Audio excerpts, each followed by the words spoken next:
నా కృప నిన్ను విడిచిపోదు. యెషయా 54:10.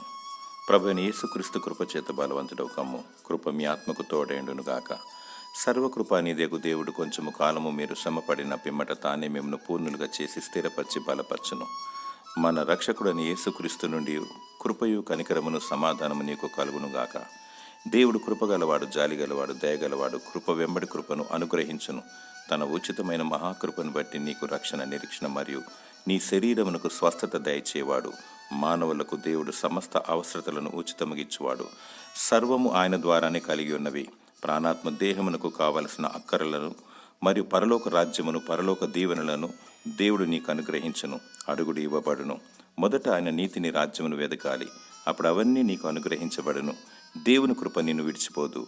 దేవుని స్తుతించు. దేవుడు తన కృపచేత నిన్ను దీవించునుగా.